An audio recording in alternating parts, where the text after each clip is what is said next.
Hey guys, today we are going to talk about an opportunity to get your next set of Guru Lands. Guru Lands, in case you don't know what they are extremely expensive, as you can see from here. A place set will run you 1,600 of just islands, and a forest in very clean condition will run you $250. Now, how did you get these Guru Lands? Well, you had to bring new players in, you had to teach new players, and then you had to fill out a form, and then they would mail you the Guru Land. Magic the Gathering has pretty much copied this program and implemented it. They gave it a new name. It's called Magic Open House. Instead of getting Guru Lands, you get Amonkhet Full Art Lands. Now, will these Amonkhet ones be as expensive as Guru? No, Guru is extremely limited. It was extremely difficult, and whenever you require people to mail something to take that additional step, which these new lands don't have that step, they just hand it out to you at the game store, then yes, you're going to have a decline in people doing that activity. However, these lands are insane. Like, a playset of them is around $6,000. One of each of the five is around $1,100 to $1,500 near mint.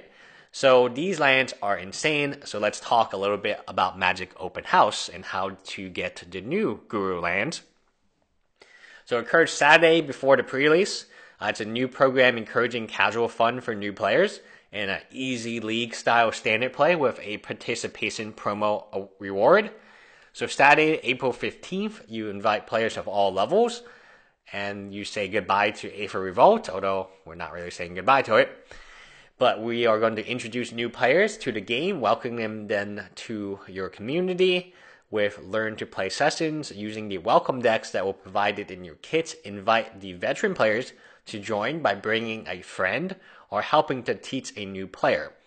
Pretty much in my locals, it'll be all veteran people. Like, I don't see this actually working, but nonetheless, this is something that you should be aware of. So accumulate your day of a casual standard event that encourages new players to test their new decks, which are probably horrible. Don't forget to end each learn to play session with your standard event with an invitation to return the following weekend for the Amonkhet pre-release. Sign up for this event in Wizard Event Reporter and receive 20 welcome decks plus 25 full art basic lands, 5 of each from Amonkhet, to use as rewards for both new players and veteran players who bring a friend.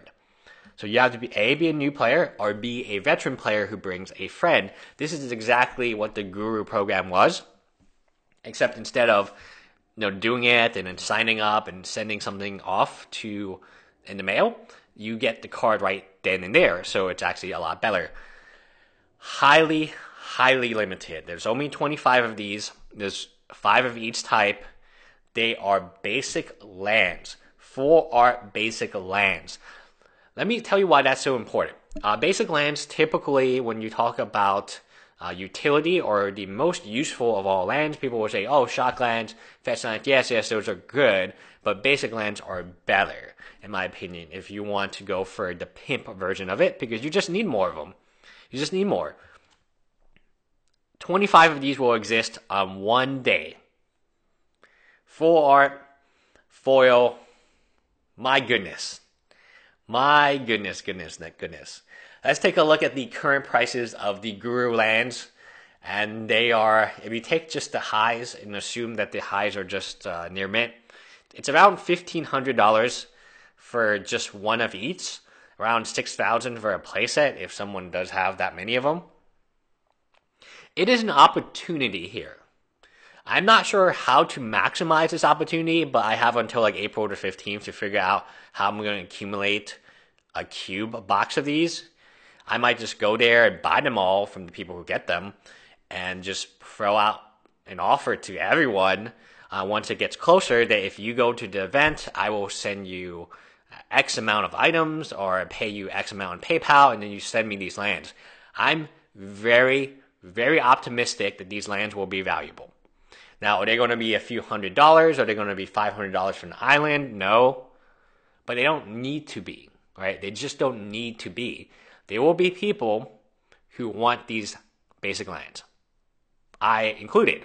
So I need to figure out the best strategy to accumulate as many of these as I possibly can within the next, let's say, from April 15th until the end of April. Because at that point, then supply, unless they reprint it, and that could always be the case that they reprint it, or it's in the showdown packs for some random reason, or it's in a different league program. But assuming that these are each store, first of all, the store needs to register. Not every store is going to register. My locals can barely register for pre-release. They forgot to register for pre-release. That shows you like the mentality of some stores. Not the majority of them, but I would say half of the stores are not going to register.